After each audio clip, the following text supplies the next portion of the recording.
Hey everybody. It occurred to me in the last couple of my videos that I hadn't ever introduced myself in case these videos are being watched by anybody other than my kids. I'm Mr. Bruce. You can find me at mrbruceshistory.wikispaces.com. This video is all about the Adams administration, the Constitution in crisis. Now, I've said this before and I'll say it again. Of our first 5 presidents, Adams is the only one to serve 1 term.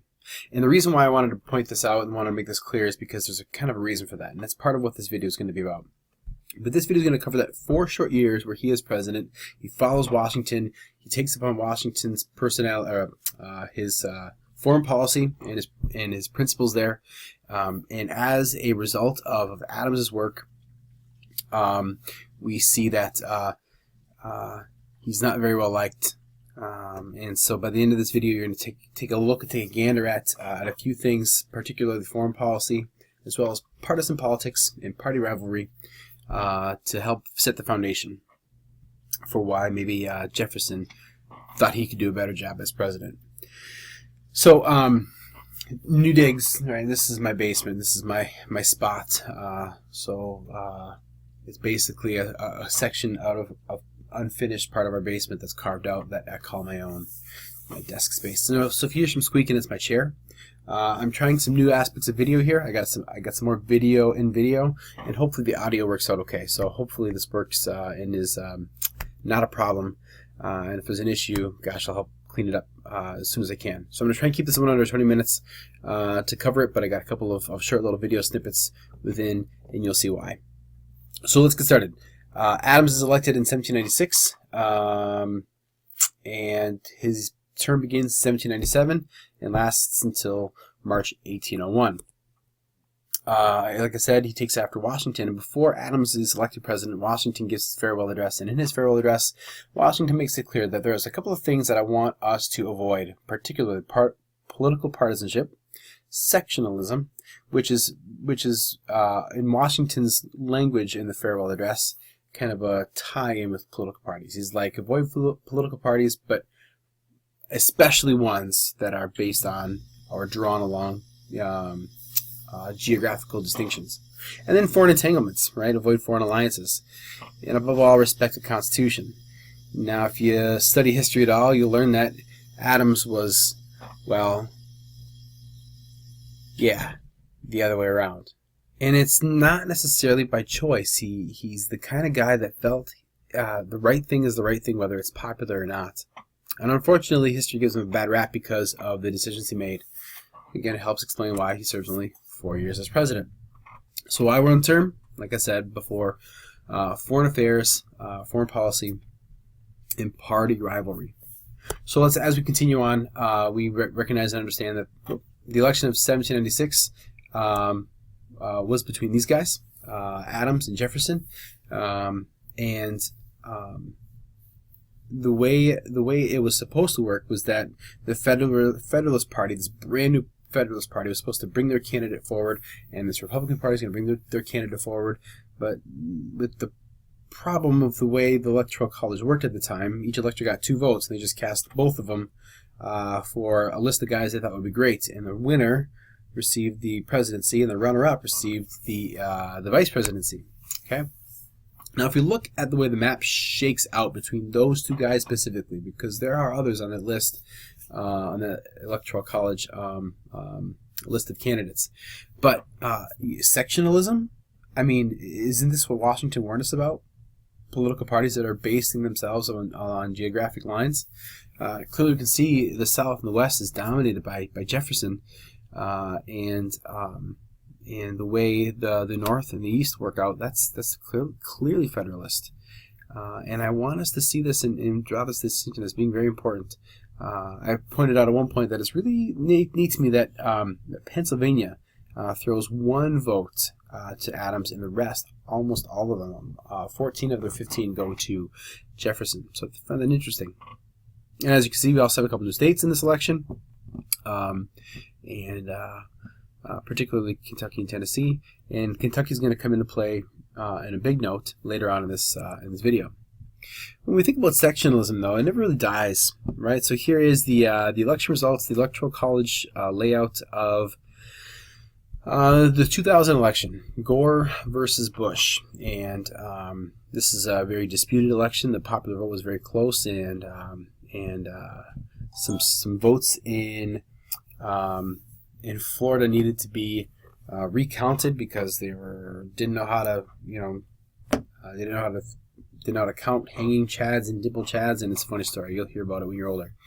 But look at the change 4 years later. Did you see it? Let me go back. Did you see the change? Me either, right? Right here, New Hampshire, okay? And then 4 years later, we see Obama, and not 4 years later, it's actually 8 years later, Obama versus Romney, 2012, right? Not much change again, right? We see some states here in the middle of the West. Not the Midwest, that's very different. But that's the idea, is sectionalism endures, okay? And these things are important to see, especially as they shake out in the upcoming election this fall. So more on that. Now, political parties embed themselves in the Constitution. Not like literally, not formally, but informally. The way Congress works, the way the presidential elections work, are indebted and embedded, have party politics embedded into them. Right now, what we're going through, this is March 3rd. Right now, we're dealing with is preliminaries, right? Super Tuesday was just a couple of days ago, where Democrats and Republicans are working themselves into state tickets, and this is a very difficult time for people to watch because it just seems like it's all about issues and debates and this is the time where political parties are choosing their candidates, or supposedly choosing their candidates. The official choice will come later in August. Now, the Constitution, as originally written, had no provisions for political parties, and the original formula for the selection of president and vice president reflected this. That's why later on we'll see that there's an amendment needed to be made. Right? So John Adams is elected the president. He gets the grand prize, and then consolation prize, steak knives. It goes to Jefferson. But we have an executive office that is divided now between two different candidates, two candidates from different parties, two very different sets of ideas. This starts to and increases throughout Adams's presidency in the media, right? We talk about the media today as being television, internet, radio, and so on. But back then, the Gazette of the United States, the Federalist, very well-known Federalist newspaper, and the National Gazette, a very well-known Republican newspaper, find themselves very nicely poised to start poking fun and making fun of specifically Adams in one episode or one issue of the National Gazette called Adams Old, Querulous, Bald, Blind, Crippled, and Toothless. One of the notes that exchanges that occurred between Adams and his wife Abigail, she says, you might be old and bald, but you're not querulous, and she said, you're definitely not toothless. And then Adams makes fun and says, well, they could have called Washington toothless. Washington, as you know, had a hard time keeping his teeth. Part of the reason, I think, why he was always so reserved in his speech. I would be too. Now, party politics wasn't just between the presidency. The image you see on your screen, I'm going to ask you to search this one on your own. The Griswold Lion fight. Interestingly enough, there is no Wikipedia page on it. I don't know why. Maybe I didn't search enough. But there is a page, a nice one, on the history of the House. House Representatives history has a nice little short article on this. A fight that occurred on the floor of the House of Representatives between two congressmen.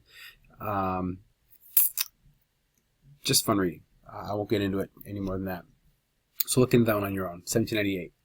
Now, Adams, I love the thought that he had 99 problems and partisanship is only one.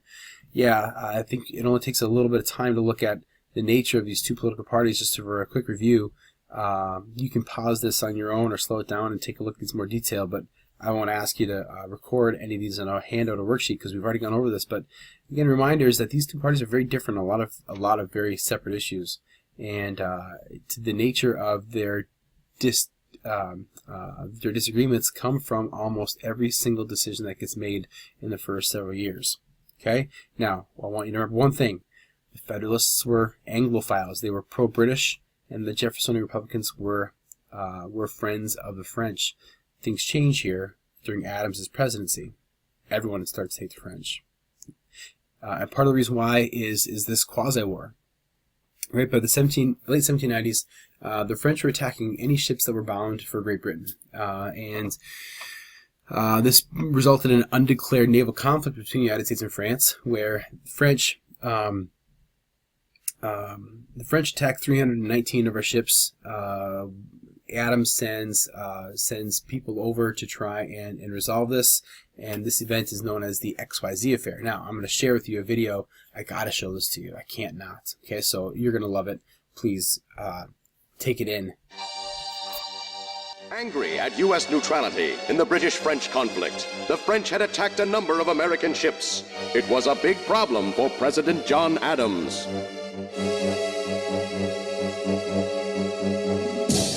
The French keep attacking American ships. What shall I do? I must send smart diplomats to negotiate with French Foreign Minister Charles Maurice de Talleyrand Perigord. We are 3 smart diplomats. We want to negotiate. Please send us to France. My dream has come true. Surely Charles Pinckney, John Marshall, and Elbridge Gerry will successfully negotiate. Well, what are you waiting for? Get to work. Consider it done, Mr. President. This is cool. Dude, we're like diplomats. Here come the foreign ministers, representatives. Let us report to them as X, Y, and Z. So you want us to leave your ships alone? Yes, we do. How much? I'd say pretty much. Enough to offer us a bride. Get lost, pal. France is a powerful country. You better pay. We'd rather fight an expensive war than pay you some stupid crime. We say millions for defense, not 1 cent for tribute. You'll be sorry. When Americans got word of how disrespectfully they'd been treated by the French, many wanted to go to war. George Washington was ready to come out of retirement to leave the army. Adams, however, tried further negotiation, and this time, France treated America seriously. The XYZ affair, so named because that's how Americans referred to the French representatives who demanded a bribe, showed the world that the United States demanded to be treated with respect.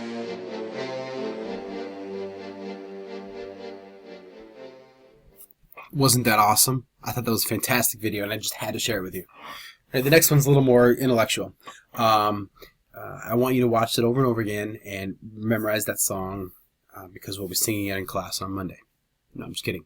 But the XYZ affair was a big deal. Now, we built up our defenses. Washington didn't end up going, to war as our general, but we do have our first Navy, and we have our first, full standing army that is ready to do what we need to do.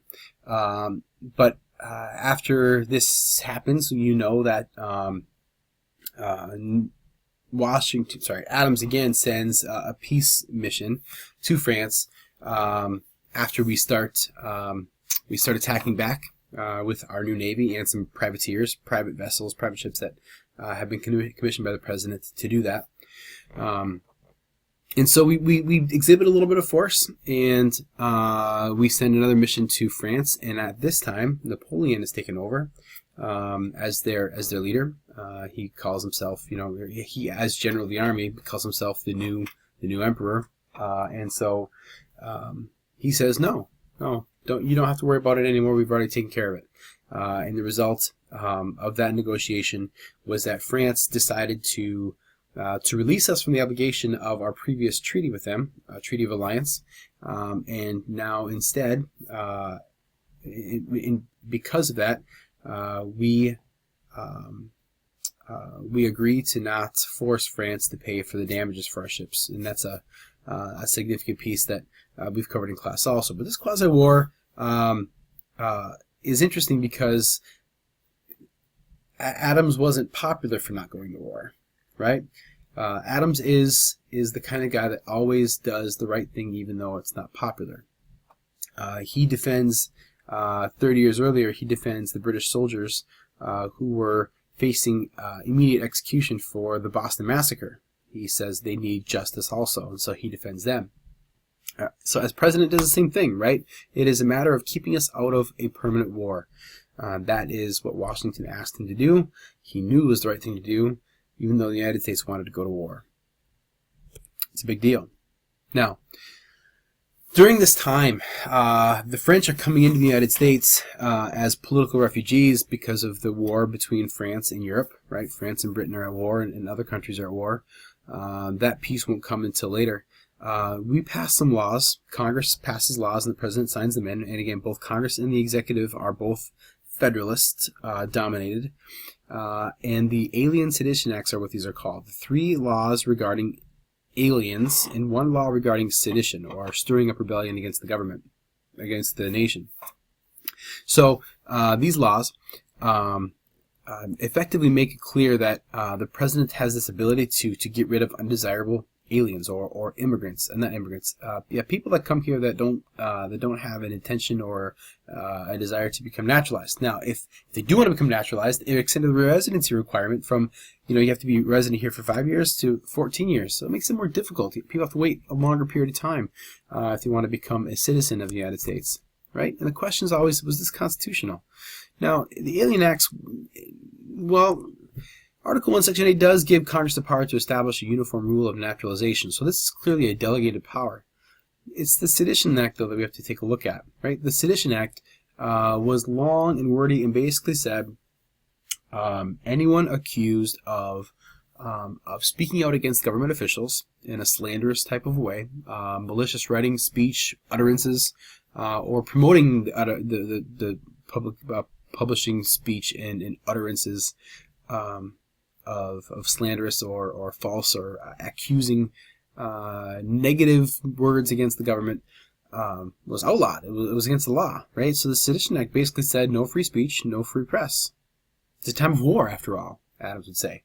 This does have an expiration date. It only lasts until the end of Adams' term as president, right? March 4th, 1801 was roughly the time that the new president would be taking office, or Adams would be taking office again if he was reelected. So it's an important expiration date. Right? And again, the question here is this constitutional? Well, Amendment 1, that was ratified early in the 1790s, says Congress shall make no law abridging the freedom of speech or of the press. Clearly, this is a violation of the First Amendment, right? The reserve powers are what gives this kind of authority to the states, right? Congress shall make no law means states should be able to make that law if they felt it was necessary. And it's that notion that it was a state authority that gave Jefferson and Madison some grounds to say, we need to make this unconstitutional, right? Now, the Sedition Act is believed to be, this idea of this epic fail, right? It violated the Constitution on 2 grounds. One, free speech and press, and like I said a second ago, the idea of states' rights, which comes from the 10th Amendment. I want to play this clip. This is 2.5 minutes or so from an episode from HBO's miniseries on John Adams, where he and Jefferson debate the idea, the notion of the Sedition Act, and Jefferson challenges him in really, really important ways here. So I invite you to follow along with this clip. By these measures, some within your party hope to silence the opposition. I assure you they will give it body and solidarity. Well, I am a party of one, Thomas. As you well know. Why blacken your fragile reputation by an assault on the freedoms for which we both fought?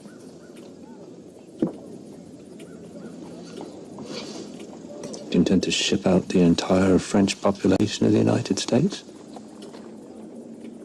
Along with any other luckless soul who happens to voice a contrary opinion? Well, if that contrary opinion threatens to divide the nation at a time when we must stand united, then yes, I will do just that. I'm entrusted with the nation's safety, Thomas. So these war measures will protect us from insurrection and subversion. There is no war. And that is the principle behind these measures. The prevention of war. Cannot protect the nation by attacking the right of every man to speak freely without fear. You're trampling on the Constitution.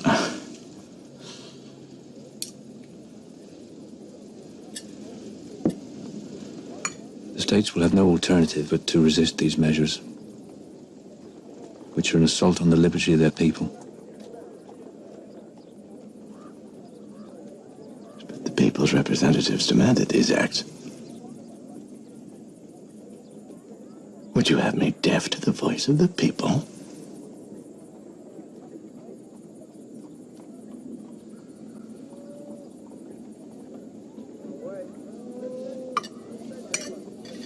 You are the president of the Senate, Thomas. Surely you will respect the wishes of the majority, as I did.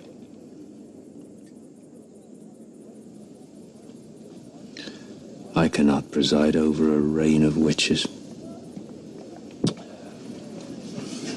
I shall remove myself to Monticello. That is your privilege. I do not have such a luxury.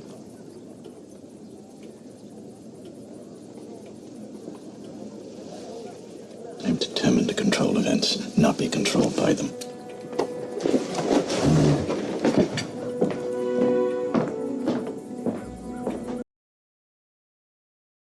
It's a great scene, and I love the way they argued. But Jefferson didn't have much to say in regards to the notion that Adams challenges him that these acts, these laws of Congress, came out of the representatives of the people. Do you want me to not listen to the people?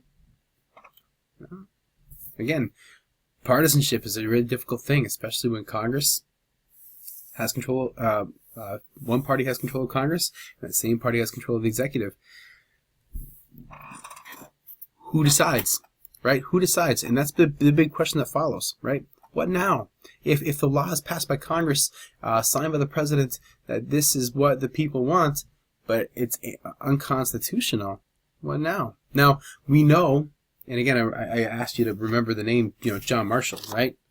John Marshall is going to come up later and make this really clear in a couple of years. But as of 1898, or as of 1798, it's Madison here and Jefferson here that write the Virginia and Kentucky resolutions, where they make it clear that the states have this sovereign right to deny the right of the government to trample on the Constitution. Okay, so in Federalist Number 10, James Madison wrote a few years earlier, 10 years earlier, among the numerous advantages promised by a well-constructed union, none deserves to be more accurately developed than its tendency to break and control the violence of faction. And so the Virginia and Kentucky resolutions in 1898, these protest the resolutions passed by Congress. And so these are, protest resolutions that are passed by the Virginia legislature and the Kentucky legislature, right? And so they challenge the notion of the compact theory that exists, that the states, when they joined in union, created a compact, right? And the idea is that it's an agreement between the states that they are a union and they have the authority to interpret what this union means, right? This is where the idea of nullification and secession come from, okay? Now, how far can states go in resisting unconstitutional laws passed by the federal government, right? Interposition, can the states interpose? And Jefferson is a firm supporter. Madison is not. interposition, if we do me the opportunity of taking a look at this this definition, this term with you. Interposition is it's the act of preventing. It's the act of stepping in, right? Interfering. That's the idea, right? To interpose means to step in and say no. That's destructive, and we're not going to allow that to happen, right? Both Jefferson and Madison think this is an important thing, and that's what the Kentucky Resolution would do. To nullify is a step further. Jefferson was a supporter of nullification, which was canceling a law passed by Congress and the President. Madison wasn't so sure about nullification. Again, Madison, the father of a Constitution, should have a better sense of what the Constitution really meant. Later on, this will be decided by Chief Justice John Marshall in the Supreme Court. Again, it'll involve Madison. Right? So Jefferson writes in the Kentucky Resolution, in questions of power, then, let no more be heard of confidence in man, but bind him down by the chains of the Constitution. Again, really powerful words. So there's another quote or statement from Jefferson regarding the idea of constitutional principles and the rights of the states.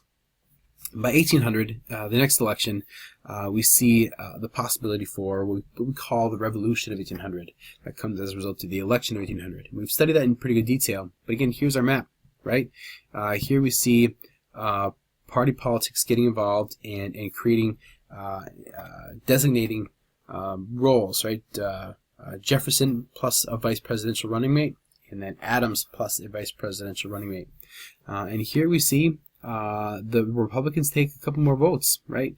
The state of New York goes away from the Federalist Party and into the hands of the Republicans, thereby creating a large divide, right? The Federalists win, and the Republicans win.